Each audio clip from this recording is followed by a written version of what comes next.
Hello, Mr. Seeley. This is Elijah Freestone, and you're watching the application walkthrough for Client Contact Pro. So let's go ahead and get started. We have the same login screen from last week, so let's go ahead and sign in. I've already created 3 different test clients. One of them also has an appointment already, and let's go ahead and add a 4th one.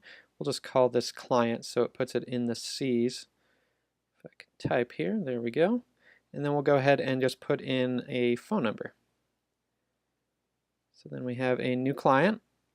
And we'll go ahead and add an appointment for him. Let's just do August 29th, and then I'm actually going to set the time so it will set up the reminder intent while we're talking.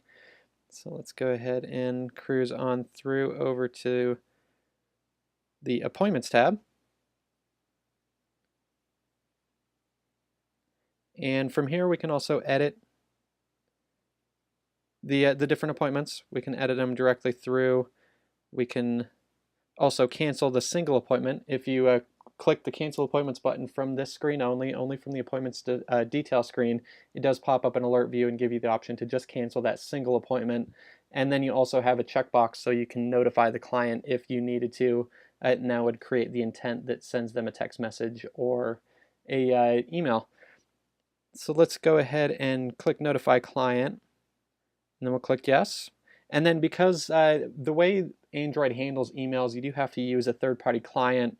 Unfortunately, I didn't have time to create one my own, so you do have to use something that's already on the device. In this case, I have Gmail, so let's go ahead and click that, and you'll see that the title as well as the text inside the email is all filled out.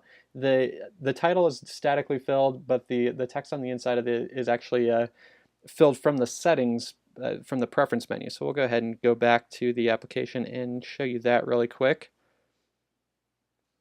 So from the settings, you can set up the time for reminder. We have 24 hours or 48 hours before the start of the appointment. You have a default reminder message, which is just a text view, and it's currently set to reminder. You have an appointment scheduled, and then when the intent is being created, this is actually concatenated, and it adds the time and date onto the end of that message.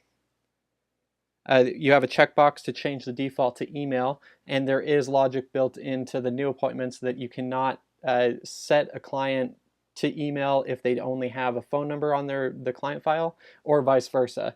If it's set to email and you only have a phone number, it does warn you, and then it also changes that automatically to text from email, and that way you never have a failed intent in that respect. It's still potential to fail due to the wrong phone number, the wrong email, what have you. And then we also have the default cancel message, which is set up the same way as the reminder. All right, so let's go ahead and go back here and go ahead and set up a couple different appointments so we can cancel them. Let's set this for 29th. And because I set this for the 29th, but the time is already past less than 24 hours, it automatically triggers the reminder because it would have set it off 24 hours in advance. So let's go ahead and just click back on that guy, and then we'll just add one more, and then we can cancel them. So we'll do the 30th on this one. All right, so then we'll just click cancel, and the start date is August. It won't let you go back beyond today. And then it automatically sets it up for 24 hours, but I'm going to go ahead and, just to make sure we get all of them, I'm going to go ahead and do a whole month. And then just click cancel, and then it's going to give me an alert view asking, do you want to cancel for all appointments within start to finish dates? And then we'll click yes, and it automatically, notice the toast message on the bottom, text sent to a client being the name of that client, not just a client. The A would be like the first initial or whatever. And then the second one is actually popping up as an email because that was what that particular one was set up as. All right, so that would be Client Contact Pro. Thank you very much for watching, and have a great night.